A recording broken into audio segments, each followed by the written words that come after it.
Para pa din sa ating showbiz update, quote, until and unless the decision was already decided by the Supreme Court, then it is not yet final and executory. End of quote.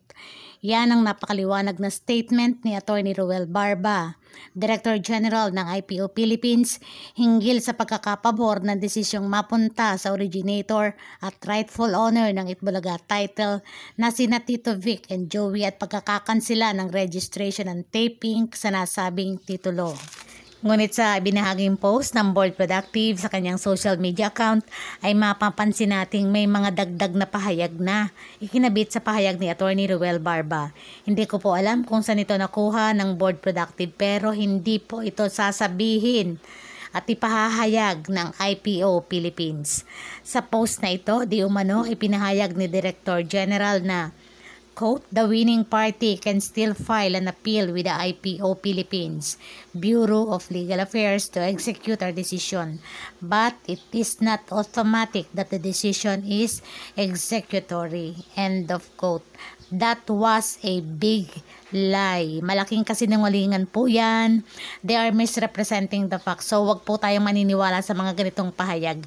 Sa totoo lang, mga fake accounts lang ang gumagawa nito dahil kung legit ang account mo, hindi mo ito hahayaang masira. Para namang ginagawa nilang Tanji A, ang Director General ng IPO Philippines. Sino ba namang nanalo sa korte ang gagawa ng apila? Nanalo na nga, aapila ka pa ba? Napaka-imposible po nito. Bakit kaya nakagagawa sila ng mga ganitong statement? Matino ang kaisipan ng mga taga-IPO Philippines at hindi sila maglalabas ng ganitong mga statement. Huwag kayong magpakalat ng fake news, guys. At eto pa, ibinabandera ng ilang panatiko ng tape na taping can still use Itbulaga title until IPO Supreme Court reach final verdict. Wala pong ganyang statement ang IPO Philippines. Disin sana hindi na nila kinansila ang registration ng Tape Inc. Why do you insist on putting false statement in the mouth of IPO Phil? Sa palagay nyo ba kakansilahin pa ng IPO Philippines ang registration ng tape kung patuloy nilang papayagan ng mga ito na gamitin ang Itbulaga title? May karapatan silang umapila. Yes, tama po yun. At habang nakapila, sabi ni Atty. Buko, abogado ng TVJ, magpakita dapat ang tape ng respeto.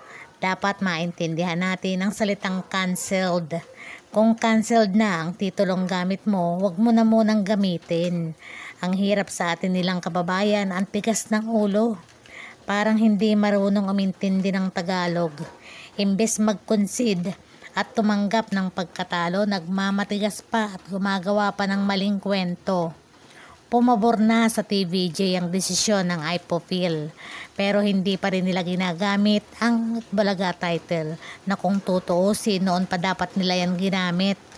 Dahil bukod sila ang may-ari, ay hindi naman nakarehistro ang tape sa Section 41 sa kategoryang Entertainment Services. Tanda natin, ang tape ay nakarehistro lamang sa kategoryang merchandise, sa mga goods, sa mga items, sa mga logo. So wala silang karapatang gamitin ang titulo ng TVJ. Bakit ba ini-insist nyo ang hindi naman sa inyo? Tulad nga ng nasabi ko sa aking mga unang vlog, hindi na kailangan ng TVJ ang magparehistro dahil sila naman ang tunay na creator. Hindi mandatory ang registration, yan ang sabi ng expert. Samantala, tila nga naubusan na ng pasensya ang kampo ng TVJ dahil sa Gimme 5 segment nila sa E80 ay nanawagan sila ng shutdown. Masyado na daw matagal, ano pa daw bang hinihintay ng kabila dyan na mukhang pahina na ng pahina na para bang patama sa kabila. At sa pagtatapos nga ng kanilang segment ay sabay-sabay nilang isinigaw ang Itbulaga. Nakuha, kumakasa na ang TVJ, mukhang nag-iingay na. At tila nga nauubusan na ng pasensya.